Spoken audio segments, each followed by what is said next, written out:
Hello, welcome to North Lanarkshire Live. It's day 297 of lockdown.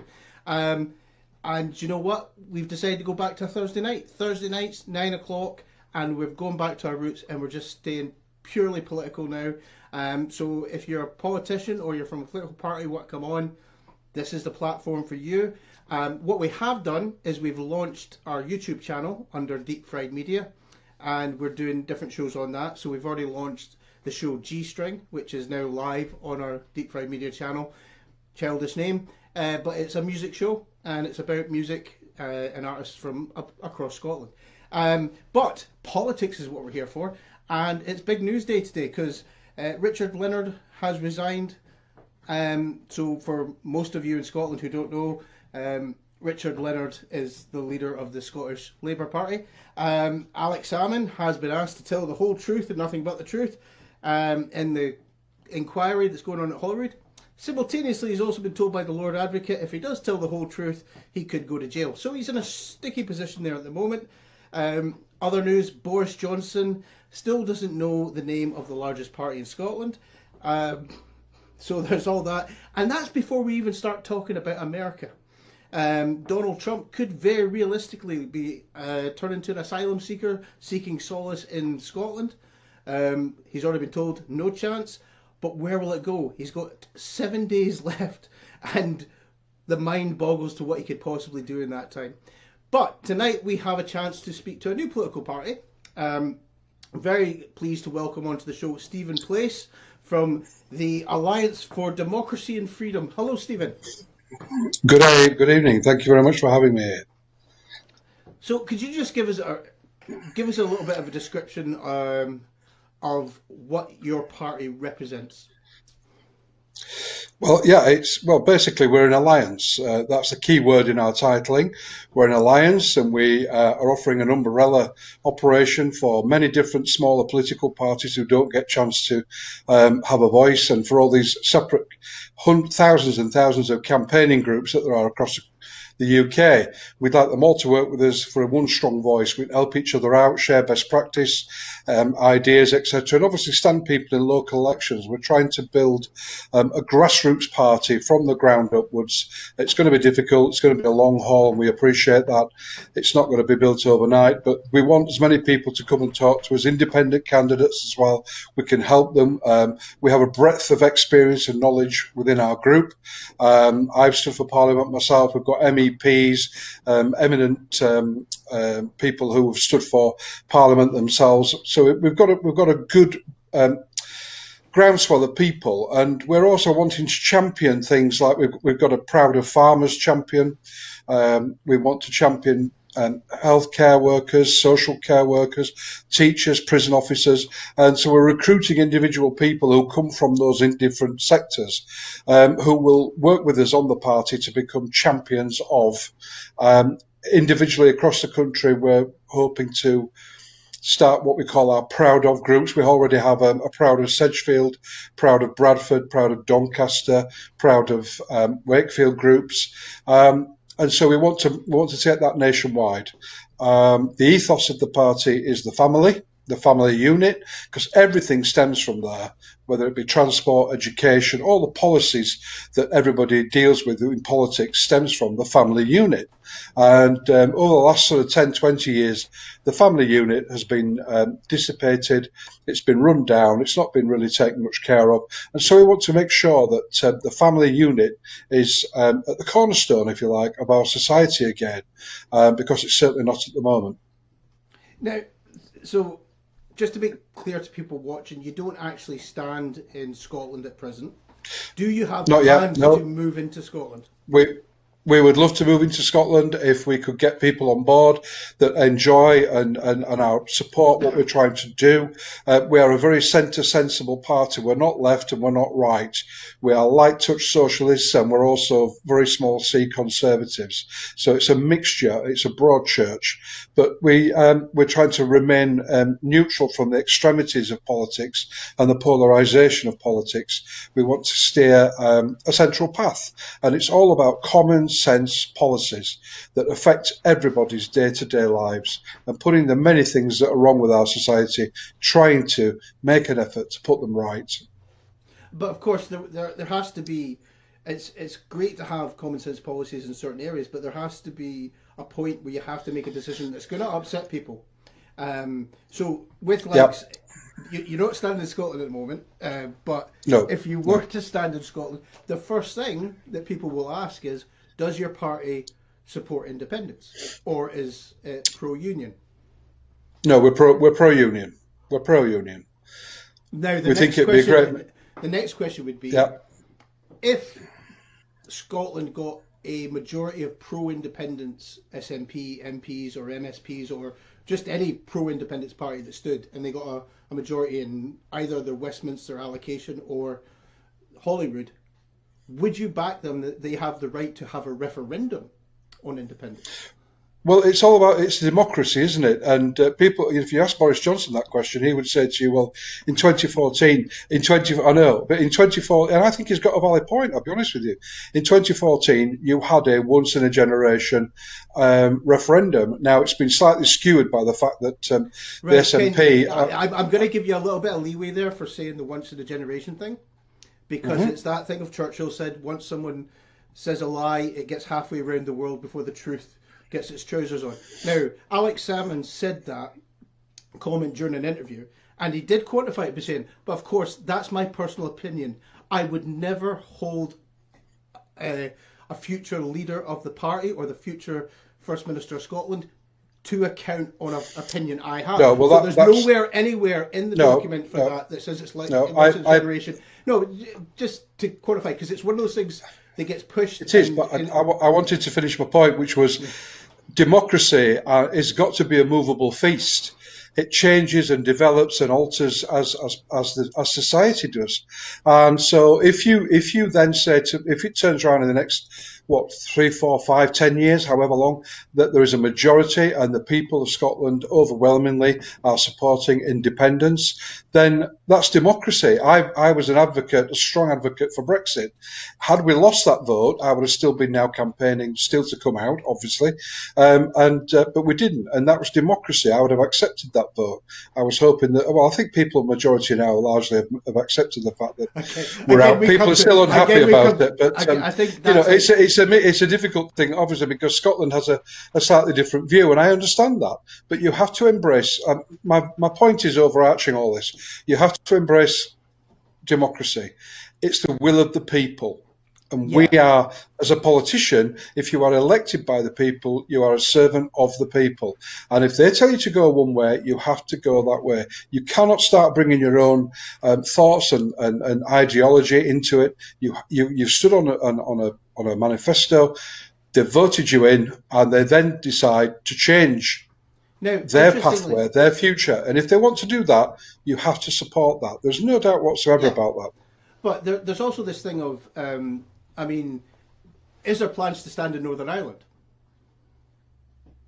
Sorry, say that again, sorry. Is there plans to stand in Northern Ireland? We have one of our members is in Northern Ireland at the moment. He's our deputy chairman is Belfast based. So yes, we would like to start and grow within that. But what I'm trying to say is, where do they stand on Brexit then there? Because they haven't got Brexit. Northern Ireland didn't get Brexit. Well, not really, no, not in all but name. They didn't know, well, we'd have to. Obviously, we're not in a position at this moment in time to influence anything there.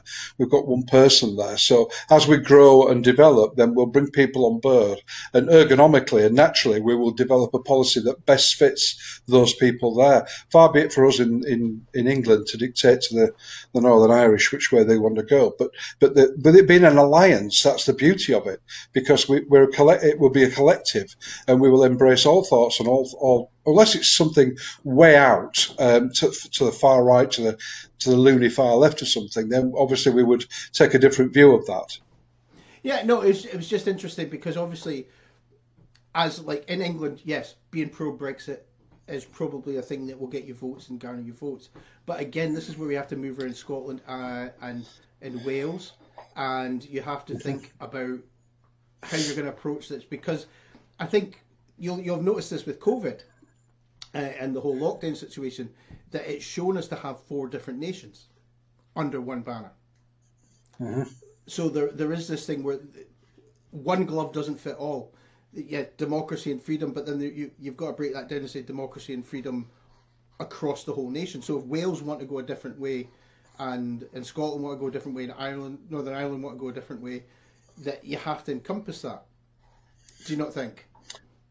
Yes, of course, and that was the point of devolution, wasn't it? To start giving, devolving powers out to those nations to start making a fist of it and stand on their own and take their own direction. You can take a view on how well that's worked or not, etc. But we have devolution, so there's things. But actually, the breakup of the union is quite an important. It's a big thing. It's a big thing, and I think it'd be a great shame if that happened. Personally, but if the Scots decide, they're the ones in the main frame at the moment. If the Scots decide that they want to go alone, and it's the will of the Scottish people to go alone with a very heavy heart, we'd have to support that.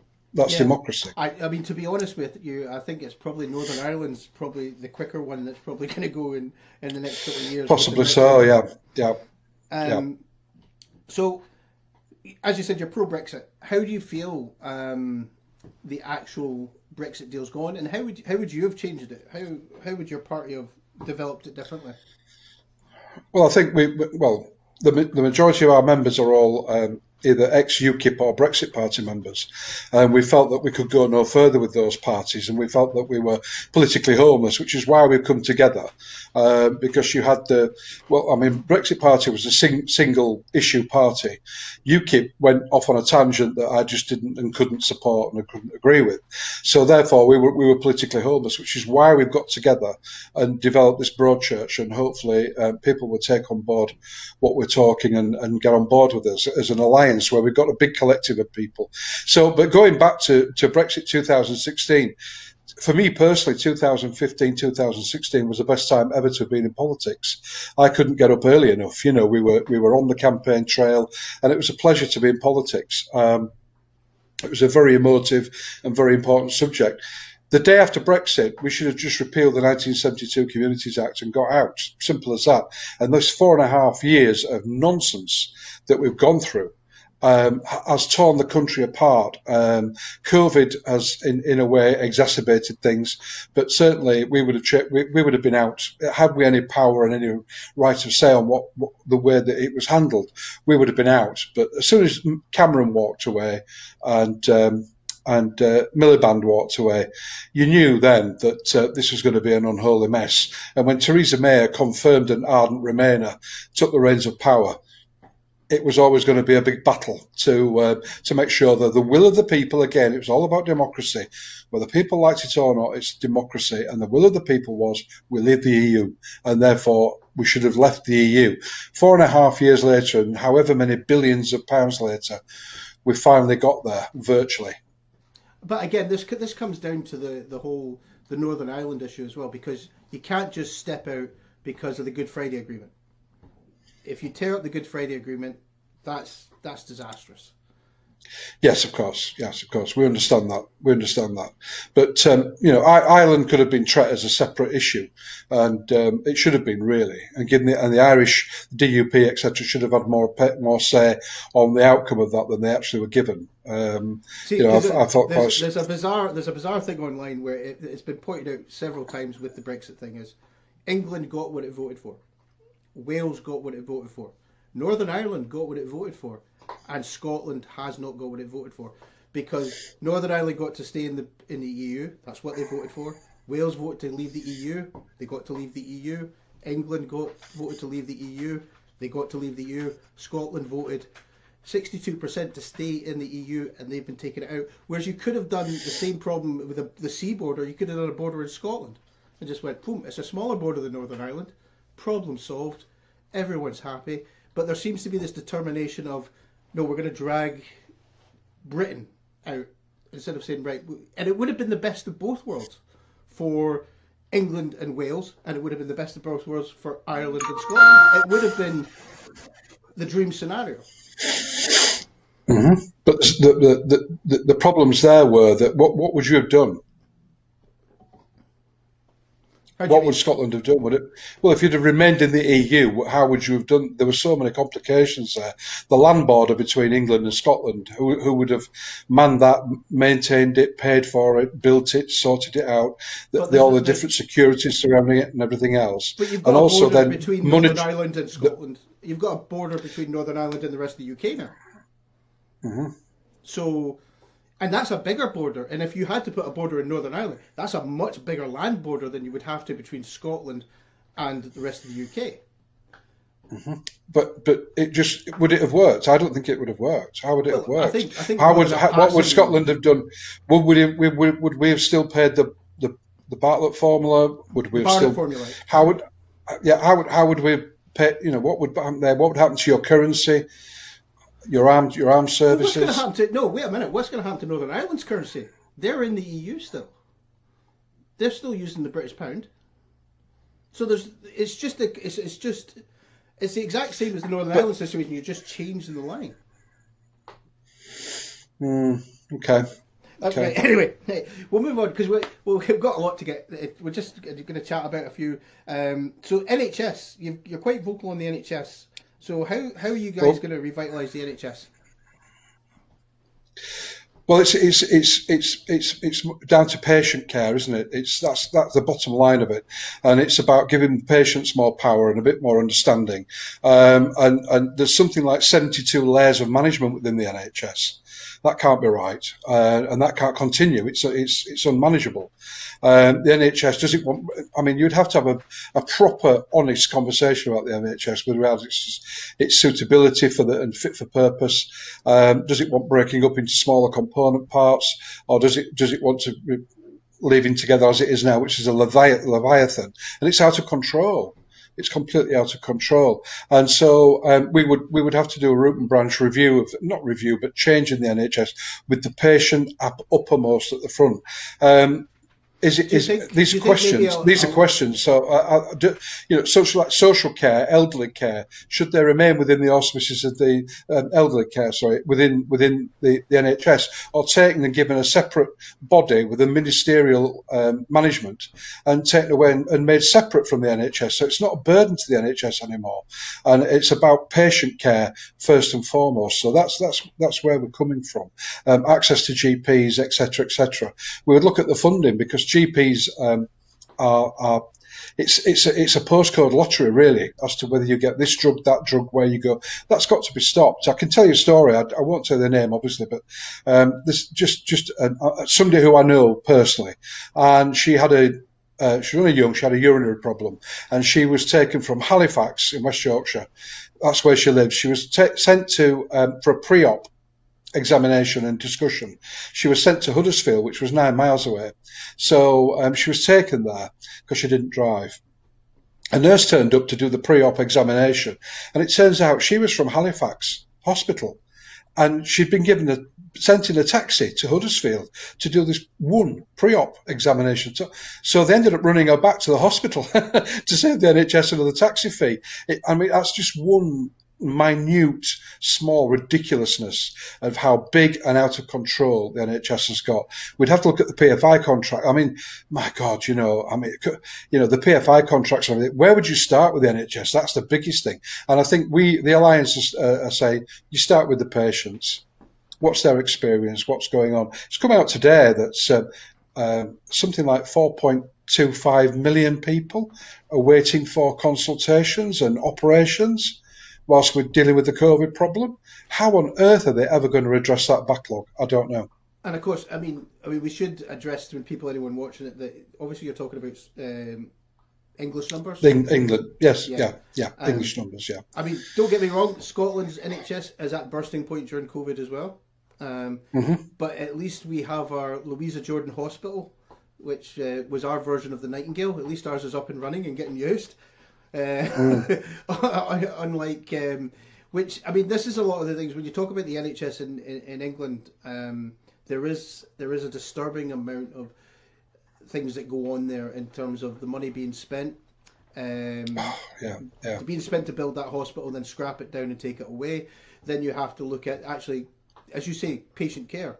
Why are you making people pay for prescriptions? Do you know what I mean? It's that thing of if someone's got a terminally ill disease, they don't need the extra stress and pain of actually having to get enough money to actually pay for their medication every month and pay, was it Mm. £10 an item £8, £8.45 per item though? per item. Yeah, Yeah, yeah. So somebody who's wanting 5 or 6 different prescription tablets, it's costing them an awful lot of money.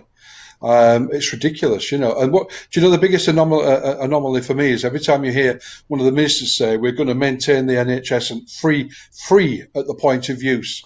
It's not free at all, is it? We've all got to pay for it. It's not free at all. It's just too big, too cumbersome, and it's out of control. I think there's also that thing of it's when you start comparing the devolved nations handling of the NHS, because obviously in Scotland our prescriptions are free. So we look at it in England and go, oh my God, why would you charge people that amount of money? It seems a ridiculous waste of money. And the study's shown that the actual cost of administrating and following up and making sure that people aren't cheating the system costs more than the money you get in. So you're actually losing money by charging for prescriptions, Yeah, rather than just saying, right, we'll just make it free for everyone. Because it is a. But would you suggest maybe, because this is something to look at in terms of one of your policies in terms of for the NHS is, now Scotland is and Wales has got theirs devolved and Northern Ireland's got theirs devolved as well, but devolving it down into regions within England, so that you're dealing with a smaller population, because obviously we're only dealing with 5.3 million. Wales is only dealing with I think about 2.3. 2.3, 2.4, yeah, yeah. Yeah, so it's Well, of course, yes, because it's like everything. It's like we'll probably touch on law and order later, but the police forces, they're on a local level. Everybody, including the NHS, are best placed and best sit to deal with their own local problems because they vary across the country.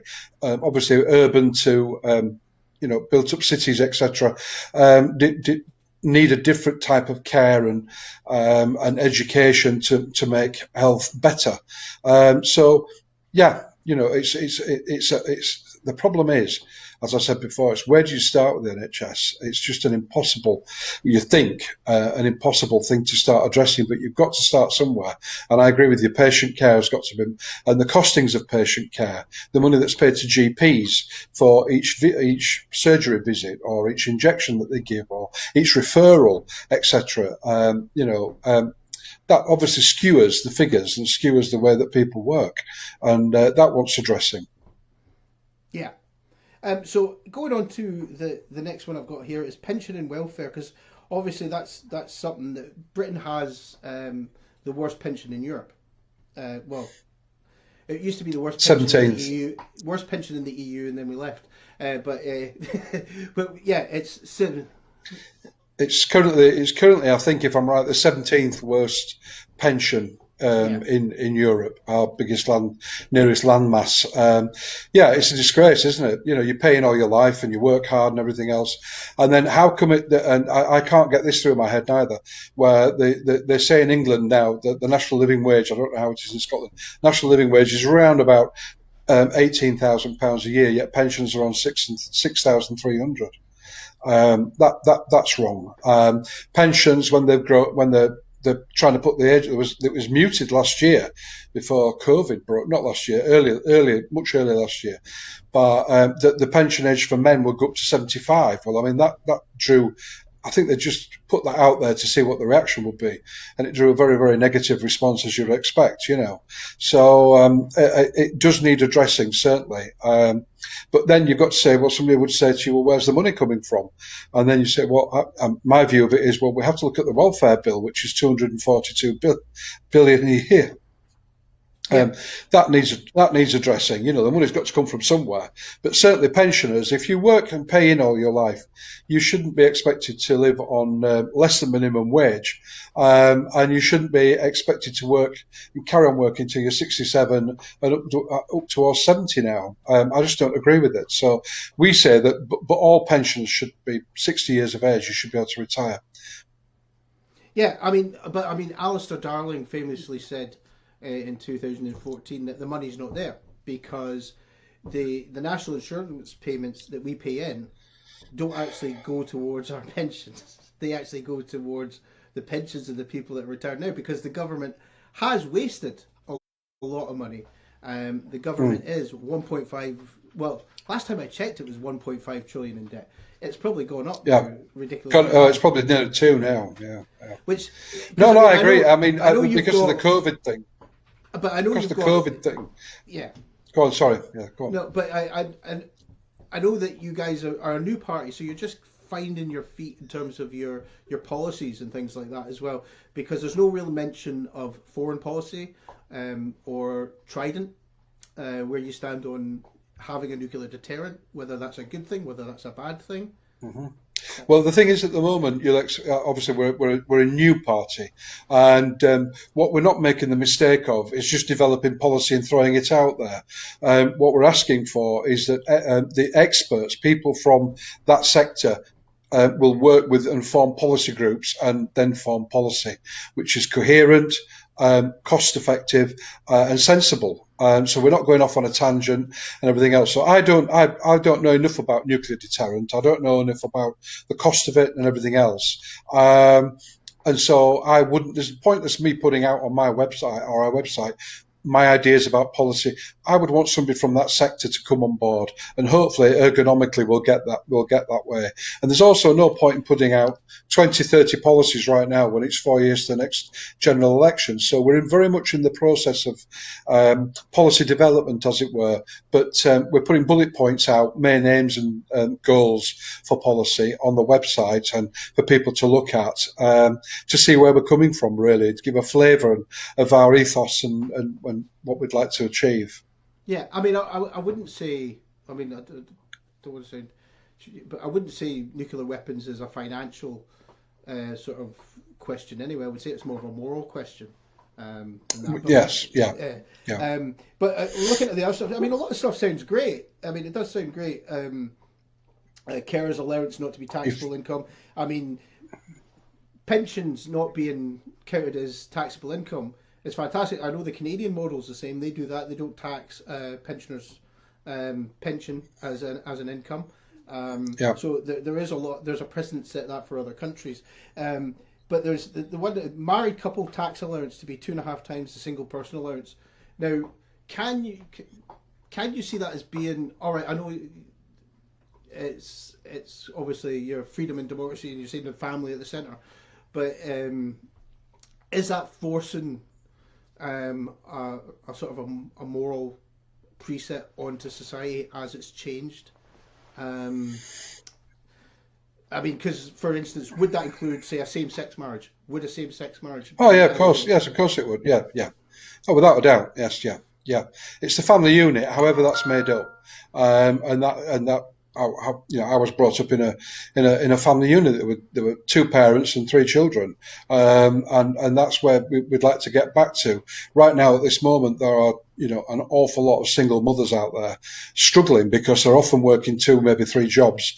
They're left on their own. The CSA is about as much use as the Chocolate Fireguard in terms of helping them out. Achieve a reasonable payment for those children from the fathers, and it's a bit of a mess, and that takes into a whole new kicking a hornet's nest there with childcare and etc. But yes, it's the family unit. So 2.5 times would hopefully encourage the family unit to remain together. It's a small but stepping stone with a view to the whole holistic view of keeping the family together. Now, to be devil's advocate on this, because obviously it's great. The 2.5 times tax allowance is going to encourage people to get married, but it also makes it financially damaging for people in abusive relationships to get out. No, I accept that. Yep, without a doubt. I mean, I've dealt with a lot of domestic violence and domestic abuse and cohesive gaslighting. I've written a book on gaslighting relationships and cohesive relationships, so I do understand that subject quite well. And yes, I agree with you. And that, again, we're kicking another hornet's nest. Single mothers in abusive relationships, it's predominantly women. Single mothers in abusive relationships are absolutely stuck between a rock and a hard place because there is no care and no support for them out of that destructive relationship. Many of them stay in it because it's easier in terms of finance and in terms of the children. Many of them are very frightened that if they do leave and take their children away, their children will be taken away from them. So it's another minefield. But going back to the taxation, yes, of course, it could. And then we would have to bring into things that would support those women so they could leave an abusive relationship and still maintain a financial independence. And yeah, I mean, that's the thing. But you've got this other thing here where it's got military and emergency services families to receive free childcare to allow spouse to work. Now, I'm a big fan of free childcare across the board in terms of, the children are our future. They're the people we should be looking after. I mean, they're the ones that are going to decide whether the plug's pulled on me or not. So let's make sure that they're all well educated and healthy and know what they're doing. Yeah. But there's also this thing of, if you have a society where you pay people enough to sustain, and it goes back to this argument that when I was growing up, my father worked. And he worked in a factory, but he was able to sustain a house, have 2 children, send us off to college and give us a bit of pocket money and things like that, let us buy us gifts and things like that. Well, he only worked and my mother didn't work. Now, someone at the same level of job that he was on would not be able to sustain that. They would not be, because what we've done is wages haven't gone up, but the price of everything else has gone through the roof. So rather than offering free childcare, because you're saying families at the centre, rather than offering free childcare, it should be a case of offer enough money so that people can actually, one of the partners could stay at home. Now, it doesn't, as we say, the family unit has changed, so it doesn't have to be the mother that stays at home. The father could stay at home. No, absolutely, yeah. There are a lot of stay-at-home fathers, aren't there? Of course there are. But the thing is, though, when as a political party, you've got no influence on market forces. So wouldn't it be lovely if everybody was earning 25 quid an hour? Which probably you would need to keep up with certainly buying a house, running a car, and obviously one of the parents remaining at home to bring the children up. That would be absolutely fabulous. But in reality, it's just not going to happen. And obviously we are where we are with things. We can only do so much from welfare and from the pot of money that comes in through taxation and other means. Market forces will dictate really how. So my mother worked. She had 3 children. My father was a lorry driver, and my mum worked at the local co-op store. But she only worked part time, and then she started working full time as we got older. But that was to keep her out of the house and keep her busy, I suppose. She was happier doing that. It was her own choice, but she had that choice to make. That was great. But things have changed, haven't they? They've just changed. I agree with you, but there isn't enough money to go around, I'm afraid, to give everybody, that parity and that level. Well, that's where we get into the level of proper taxation and closing up tax loopholes and things like that. But there is a policy that I have floated to every politician that I've ever spoken to, and I'll float it to you guys as well, because if you stand for Westminster, I'm sure it will be a winner with the populace. Basically, an MP's wages should be tied to the national average of the country. Because the only person that can improve the economy, improve the national average wage, is the person that's in charge of the economy. You're the people that have got the levers to change it. Make it incentive-based for MPs. How's that for a policy? Well, it's a very interesting policy, because it sort of goes to our political reform ideas, which we haven't fully put out yet, but we are exploring them. Cap on expenses for MPs, and certainly a cap on what they can claim for, and none of this nepotism where they can employ their sons and daughters and wives and girlfriends, etc., to do these ridiculous jobs at enormous amounts of money. And also, yes, an MP should be commensurate. It's a difficult job at times, but it's not. Is it any difficult more difficult being an MP than it is being a police officer on the streets or a nurse in a COVID ward. I would suggest that it's not. But so therefore it needs to be, commensurate with the level of what they're actually doing in the job description. But then you've got the other anomalies where you've got, for instance, I live in Bradford in West Yorkshire, and the Bradford Council leader is paid £184,000 a year, and £34,000 a year goes to her pension pot. How can that be right? How can that be right? She's on more money than the Prime Minister. It's just a crazy situation. But you couldn't, as a broad stroke, readdress all these problems. It's just impossible to do so. But no, it's a good policy. I'm sure my friends that are watching this will take that on board. And we'll discuss it. I mean, I do love that I put it up and someone accused me of being a communist. But I did say that it's the most removed thing from communism. It's actually quite right wing and open market in terms of it's incentivized, because you've got to do. If you don't do your job, you don't get paid.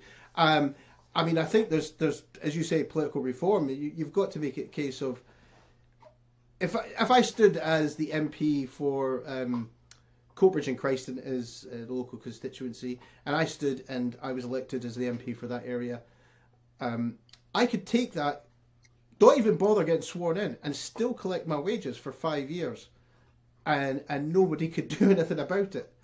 Well, you've actually brought up a very good subject there, because the police are inspected. Education is inspected by Ofsted, and social care is inspected by Ofsted. The NHS is investigated and inspected by CQC, who inspects Parliament and the MPs and their behaviour, who inspects their production and level of production and quality of work, apart from every 5 years when the public gets a vote on them. But nobody's actually taking a good hard look at what they do, how they do it, when they do it, how many holidays they take, where do they go, how many surgeries do they have. And I think you're right. It could be that their salary is commensurate with the amount of work that they do on that level. I mean, there is a thing where in Holyrood, in the Scottish Devolved Government, we do have the Ministerial Code, which people watching will know is very relevant at the moment, because there is an investigation into the First Minister at the moment. Yeah. So that is something that at least there was a safeguard there. The same way that in America we have the impeachment process, where they can go through and they can actually hold the president accountable. So that is something that is sorely missing from Westminster, I would say. Now, it is, because the recall situation, to recall an MP and vote them out of office, is so complicated, so time consuming. And if you look at Fiona, is it Onasanya, who turned up in Parliament with an ankle bracelet on, she'd just come out of prison, and eventually they got rid of her. But what they had to go through, and she was taking part in vital votes that affected the way this country and its future pathway. That can't be right. Morally, it can't be right. So therefore, there is this situation, a process, of course, where members of the public can recall their MP, but it's very, very woolly. And I think that definitely wants tightening up, without a doubt. So you also have a lot of stuff on your site about electoral reform. So obviously the Westminster elections are first past the post. I'm taking it down in England, the council elections are single transferable vote. Mm-hmm. And obviously we talked that you are sort of au fait with the Dahont system, which runs in Holyrood. So I have an idea about it. I'm not fully au fait with it, because we have somebody else who deals with that. But we certainly would advocate that. At the moment, I'm 59 years of age. All I've ever known all my life, my friend, is a Labour or a Tory government. That's all I've ever known. That's all we've ever had. And if you swivel your head left and right 25 degrees, you can see what a complete and utter hash they've made of this country and the way it is at this moment in time, on various different levels. And so, yes, it's broken. The system is broken. It needs changing. So we would advocate a different type of voting system. And we're currently putting a paper together investigating all of them that are available, and then we will choose one and make that our policy. But would you not say at the moment, no, that the problem that's suffering from the Westminster system with the two-party system mainly is that both Labour and, well, Labour has went to the right of centre. Labour's went right of centre. And the Tories have went further right of centre. Which is why in Scotland, where you've got someone like the SNP, who's kind of centrist, look ridiculously left-wing in comparison. But then if you compare them to left-wing parties or centre parties in Europe, in other countries, they look almost right of centre. Well, I'm not sure I agree with you about Labour Labour Party going off to the right of centre. I think if anything, under Corbyn, they went more left of centre than they've ever been for a long time. They made sure they got rid of him. I mean, they went back to well, they went full Blair right now with Richard Leonard resigning today. Yeah. I think that's the death knell on any chance of them going back to being more of a left wing party. Because it summed it up for me in one of the elections when Chuka Unumu said that, oh, we're the party for the working people, not unemployed scroungers. And you go, well, wait a minute, whoa, that seems quite vindictive there. Ridiculous. It was, ridiculous language to use. And it's. But do you not think, is there not the possibility that the Labour Party is going to split, and the left is going to go, what was the left under Corbyn, that group of people, because it's enormous in terms of the support for those policies and those ideas, could go off and form their own party and leave Keir Starmer flopping in the wind. Well, disturbingly, Labour is a poor third in Scotland at the moment in terms of polling. That's how far they've fallen. And you think you go back 10 years and Labour dominated the whole of Scottish politics. And it is just fallen at the wayside. And it comes down to some people will lament it, some people will champion it. It's come down to the simple question of are you pro-independence, are you pro-union? And that's what's going on. So that's why the Conservative Party in Scotland has had a substantial rise, because they've been very staunch unionists, and the SNP has got their rise as well, because they're very staunch pro-union, and Labour's sort of taken the don't know votes, which is some of them down. So it's very bizarre. I think you're experiencing up there a greater polarisation than I think we are here in England. With regards to, you say it's going to be, I think the next few elections will be fought on pro-union or pro-independence, as opposed to an ideology, left or right, in terms of socio-economic future. I think it's going to be more. You need to get that settled. If you get that settled once and for all, then and whichever way it goes, then you can move forward in terms of your socio-economic development and improvement. Yeah, because I think there's that thing of, I don't know how much you've followed Scottish politics, because obviously you've got, it's a new party and things like that, but there was that whole thing of people in Scotland were told that if you vote for independence, you will be dragged out of the EU. You'll be kicked out of the EU.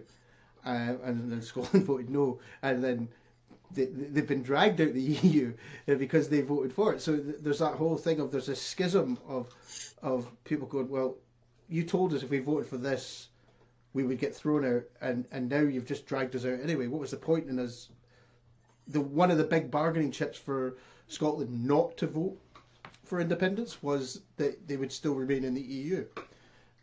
So you can see how there's a schism there, and there is a problem, and this is the thing you find with politicians. I always say to all politicians is, as long as you can keep yourself honest and not flip round every 5 minutes and try and change what you're talking about, people will accept your flaws and they'll accept things.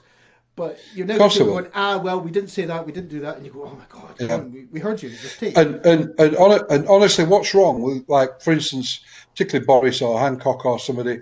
What's wrong with even Nicola? What's wrong with them standing up at some point and saying, do you know, we haven't got it all right. We can't have possibly got it all right. There's no playbook with regards to COVID, and so we've made mistakes, and for those we apologise. Where we've got it right, we're doing it right, we're doing it properly, and even beyond COVID, where they've got things wrong, they've got it wrong. It's as simple as that.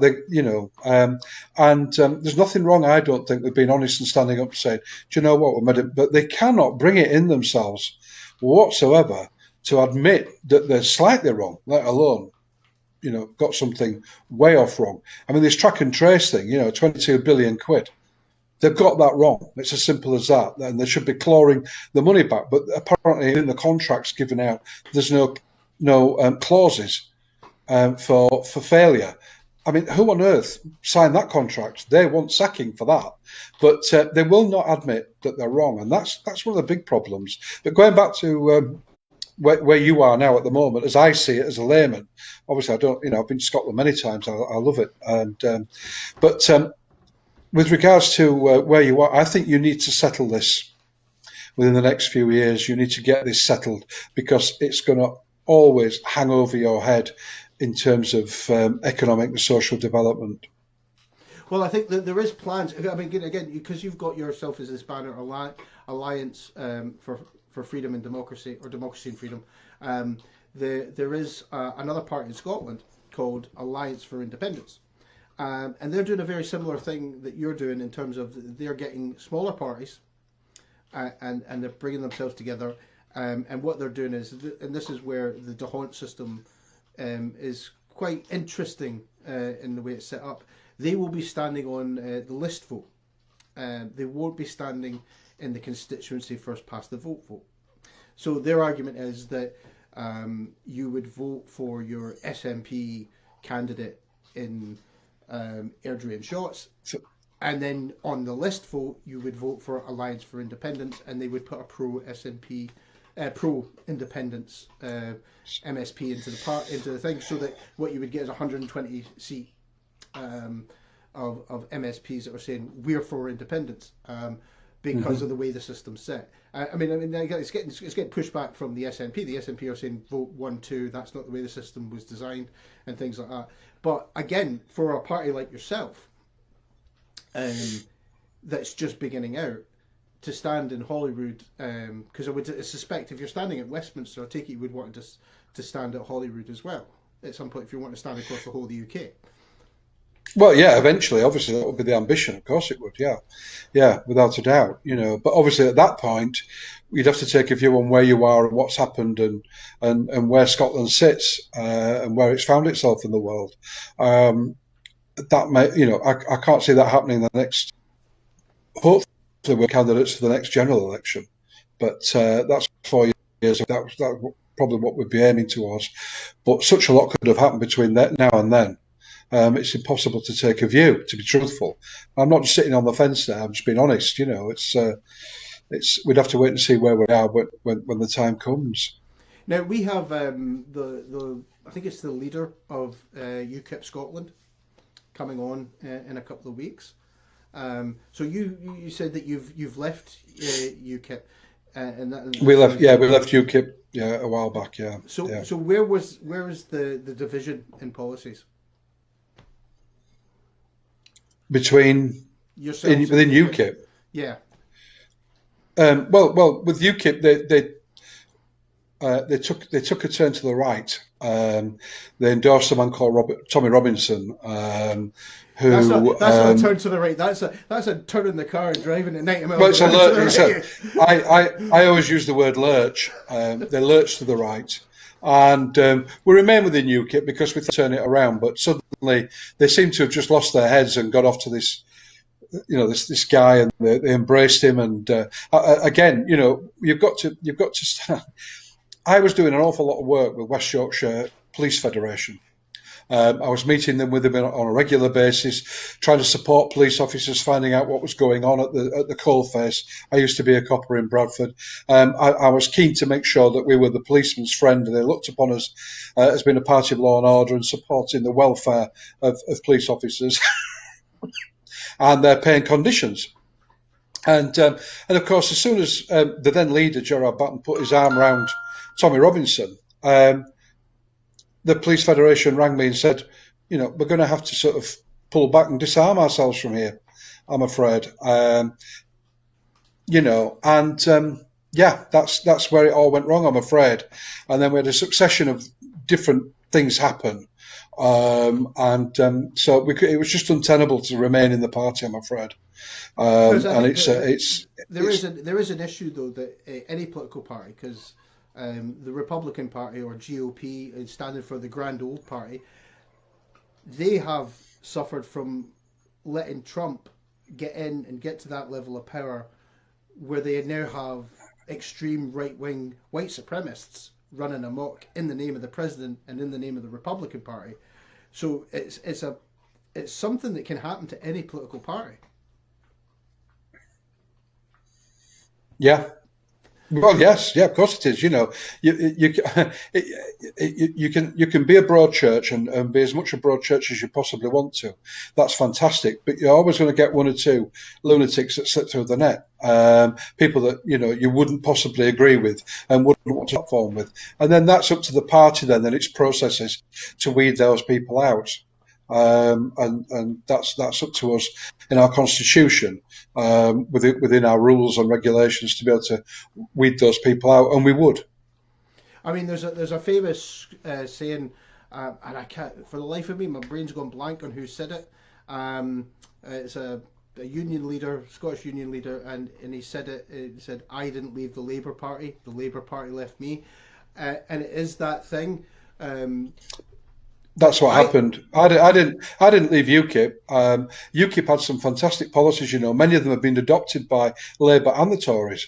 Many of those policies that we were shunned for and called xenophobic and Little Englanders and racist and everything, they've adopted those policies. It's ironic, but we were a big threat to them in 2016. 2015 election, UKIP had 4.2 million votes. We didn't get any MPs because of the first past the post system, but they got 4.2 million votes, and we should have built on that. Sadly, we didn't, because the party went awry, and that's why I left.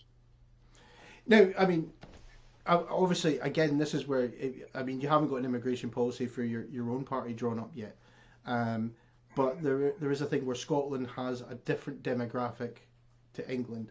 Wales has a different demographic to England and Scotland, and Northern Ireland again has a different demographic. So an immigration policy cannot suit all four nations under the United Kingdom. No.